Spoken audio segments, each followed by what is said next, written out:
ప్రతిజ్ఞ చేస్తున్నా.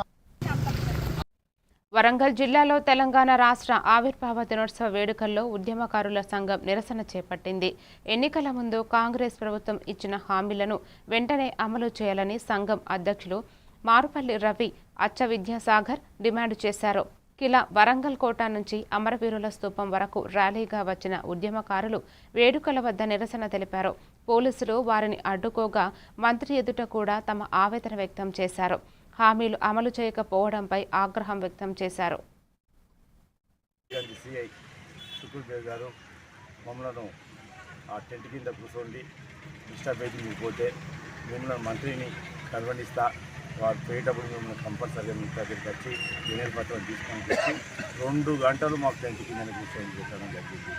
ఎప్పుడు మంత్రి వస్తారో అని మేము ఎదురు చూసుకుంటా కనీసం నీళ్లు కాకుండా మేము బయటకు వెళ్ళలేక అక్కడనే పడిగాపులు కాసుకుంటూ ఉంటే మంత్రి గారు కుష్మాల నుండి బయటకు వెళ్ళిపోవడం జరిగింది. దీనివల్ల మా ఉద్యోగకారుల మనోభావం దెబ్బతీసిన ఈ ప్రభుత్వం మన మనుగడ కొనసాగదని కూడా ఈ సందర్భంగా తెలియజేస్తుంది అని చెప్పిండు. ఏ ఒక్కడు కూడా ప్రజాపాలనలో కూడా 16 నెలల కింద దరఖాస్తులు ఉంటే ఏ ఒక్క దరఖాస్తు కూడా పరిశీలించలేదు.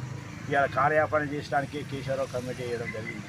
ఆ కేశవరావు సంగతి ఎక్కడ అధికారం ఉంటే అక్కడ పార్టీలు మారే ఆనవాయితీ ఆయనకు ఉద్యోగం అంటే తెలియదు. అటువంటి వాడిని వేయడం కూడా మేము చేసుకోవాల్సిన అవసరం ఉందని కూడా ఈ సందర్భంగా తెలియజేస్తూ రాబో రోజుల్లో కూడా ఉద్యోగకారుల అండదండలతోటి పెద్ద ఎత్తున ఉద్యమాలు చేస్తామని కూడా ఈ సందర్భంగా తెలియజేస్తున్నాం. సాధించినటువంటి తెలంగాణ అనేక మంది ఆత్మ బలిదానాలు ఆత్మత్యాగాలు చేసి మానసికంగా శారీరకంగా ఆర్థికంగా అన్నీ కోల్పోయి తెలంగాణ రాష్ట్రాన్ని సాధించుకుంటే మొన్న కల్లికొల్లి మాటలు చెప్పి 6 గ్యారెంటీలు ఈ ఉద్యమకారులను వ్యతిరేకిస్తున్నాము. నిజమైన నికార్సైన ఉద్యమకారులను గుర్తించి వాళ్ళకి తప్పనిసరి